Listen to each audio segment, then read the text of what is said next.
اللہ اللہ اللہ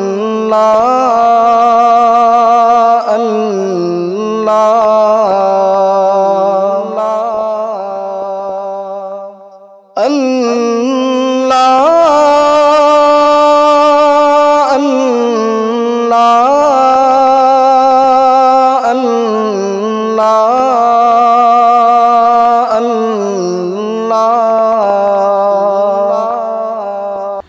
ناظرین گرامی، السلام علیکم ورحمۃ اللہ وبرکاتہ۔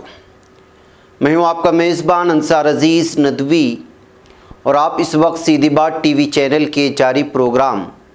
پیغام فرقان کی 102 نمبر کی قسط ملاحظہ فرما رہے ہیں۔ ناظرین گرامی، سورہ بقرہ کی آج ایک آیت یعنی آیت نمبر 101 کی ہم تفسیر پیش کریں گے۔ آئیے تلاوت کر لیتے ہیں۔ اعوذ باللہ من الشیطان الرجیم، بسم اللہ الرحمن الرحیم۔ وَلَمَّا جَاءَهُمْ رَسُولٌ مِّنْ عِنْدِ اللَّهِ مُصَدِّقٌ لِّمَا مَعَهُمْ نَبَذَ فَرِيقٌ مِّنَ الَّذِينَ أُوتُوا الْكِتَابَ كِتَابَ اللَّهِ وَرَاءَ ظُهُورِهِمْ كَأَنَّهُمْ لَا يَعْلَمُونَ۔ یعنی اور جب ان کے پاس اللہ کی طرف سے پیغمبر آخر الزمان صلی اللہ علیہ وسلم تشریف لائے اور وہ ان کے آسمانی کتاب کی بھی تصدیق کرتے ہیں، تو جن لوگوں کو کتاب دی گئی تھی ان میں سے ایک جماعت نے خدا کی کتاب کو پیٹھ پیچھے پھینک دیا، گویا وہ جانتے ہی نہیں۔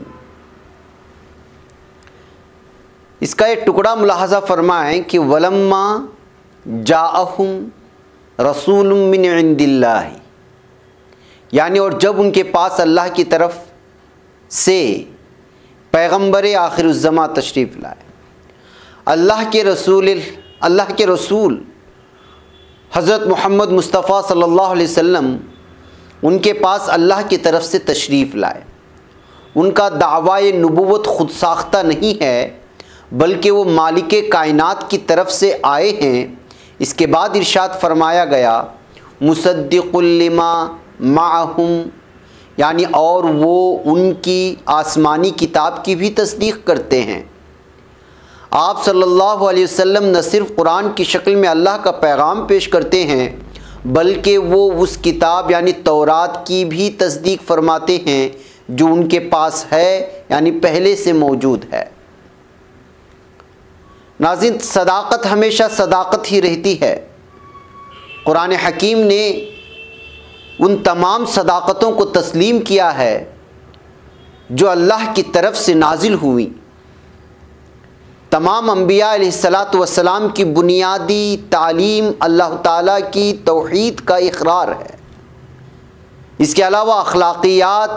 اور عدل و انصاف کی باتیں بھی ہمیشہ یکساں رہی ہیں۔ اس لیے اسلام نے سابقہ انبیاء اور ان پر نازل ہونے والی کتب پر ایمان کو ضروری قرار دیا، بشرط یہ کہ تحریف سے وہ پاک ہوں۔ سورہ بقرہ کے آغاز میں یعنی آیت نمبر 4 میں متقین کی صفات میں سے بھی یہ ہے کہ وَالَّذِينَ يُؤْمِنُونَ بِمَا أُنزِلَ إِلَيْكَ وَمَا أُنزِلَ مِن قَبْلِكَ وَبِالْآخِرَةِ هُمْ يُوقِنُونَ، یعنی وہ آپ صلی اللہ علیہ وسلم کی طرف سے نازل شدہ وحی یعنی قرآن پر ایمان لاتے ہیں، اور اس پر بھی جو آپ صلی اللہ علیہ وسلم سے پہلی اتاری گئی یعنی سابقہ کتب اور انبیاء علیہ السلام پر۔ ایک اور مقام پر یعنی سورہ بقرہ کی 136ویں آیت میں بھی ارشاد فرمایا قولوا آمنا باللہ وما انزل الینا وما انزل الی ابراہیم واسماعیل واسحاق وَيَعْقُوبَ وَالْأَسْبَاطِ وَمَا أُوتِيَ مُوسَى وَعِيسَى وَمَا أُوتِيَ النَّبِيُّونَ مِن رَبِّهِمْ لَا نُفَرِّقُ بَيْنَ أَحَدٍ مِّنْهُمْ وَنَحْنُ لَهُ مُسْلِمُونَ، یعنی اے مسلمانوں، تم کہو کہ ہم اللہ پر ایمان رکھتے ہیں اور جو اترا ہم پر یعنی قرآن اور جو اترا ابراہیم، اسماعیل، اسحاق اور یعقوب علیہ السلام پر، اور ان کی اولاد پر جو عطا ہوا موسیٰ علیہ الصلوۃ والسلام اور عیسیٰ علیہ الصلوۃ والسلام کو، اور جو دوسرے انبیاء کو ان کے رب کی طرف سے ملا، ہم ان سب پیغمبروں میں سے کسی ایک میں بھی فرق نہیں کرتے، سب کے سب واجب التعظیم ہیں اور ہم اسی کے فرما بردار یعنی کہ مسلم ہیں۔ ناظرین گرامی، زیر نظر تفسیر میں آگے فرمایا گیا نبذ فریق من الذین اوتوا الکتاب کتاب اللہ وراء ظہورہم کأنہم لا یعلمون، یعنی تو جن لوگوں کو کتاب دی گئی تھی ان میں سے ایک جماعت نے خدا کی کتاب کو پیٹھ پیچھے پھینک دیا گویا وہ جانتے ہی نہیں۔ ناظرین، جب کوئی شے پیٹھ پیچھے پھینک دی جاتی ہے تو اس سے لازمی طور پر دو باتوں کو اظہار کرتا ہے یا دو باتوں کا اظہار ہوتا ہے۔ اول یہ کہ کسی شے کو پیٹھ پیچھے پھینک دیا جانا اسی وقت ہوتا ہے جب اس شے کی کوئی قدر نہ ہو یا قابل توجہ نہ ہو یا فراموش کر دینے کے قابل ہو۔ ثانیاً یہ کہ پیٹھ پیچھے پھینکنے کا مقصد یہ سامنے آتا ہے کہ اب اس پر کبھی نظر بھی نہ پڑے، جیسے وہ جانتے ہی نہ ہو۔ یہ تھی کیفیت ان لوگوں کی ایک جماعت کی جسے کتاب دی گئی تھی، اور یہ کیسی بدبختی کی بات ہے۔ ناظرین، حضرت مولانا عبد الماجد دریابادی رحمۃ اللہ علیہ لکھتے ہیں یہود کو بتایا جا رہا ہے کہ یہ نبی صلی اللہ علیہ وسلم جو تشریف لائے ہیں یہ تمہاری کتاب اور اس کے دین کو مٹانے کے لیے نہیں، یہ تو عین اسے تازگی بخشنے اور حیات تازہ دینے کے لیے آئے ہیں۔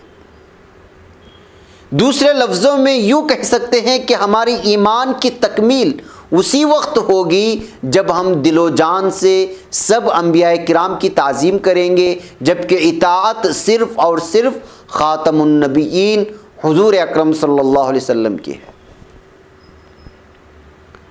مولانا امین احسن اصلاحی لکھتے ہیں اس سے قبل کی آیت مبارکہ میں یہودی قوم کے عہد شکنی یا وعدہ خلافی کی جس روش کا ذکر ہوا ہے،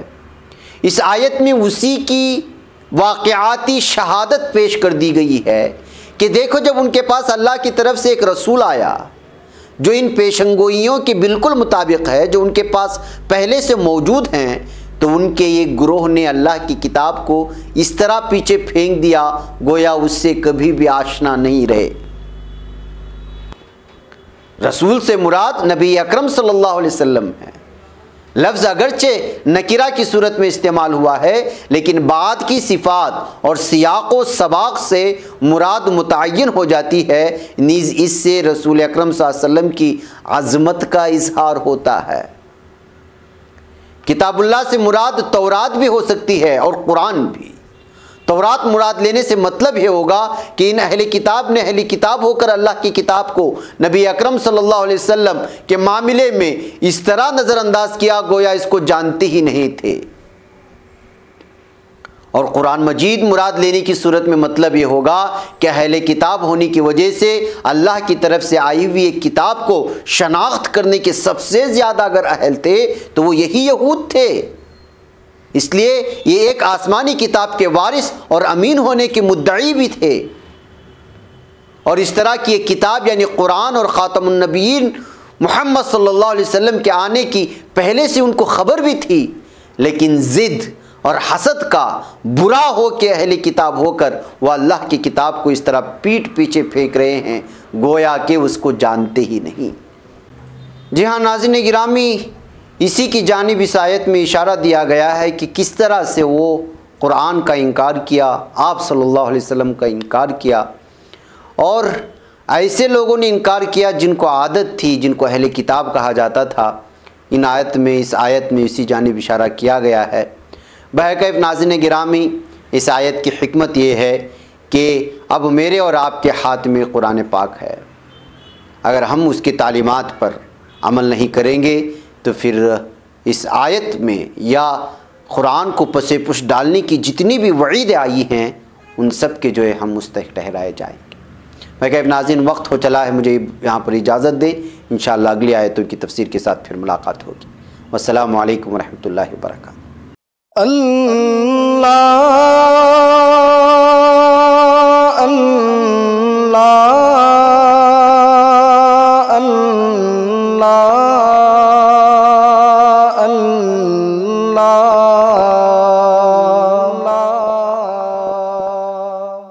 أن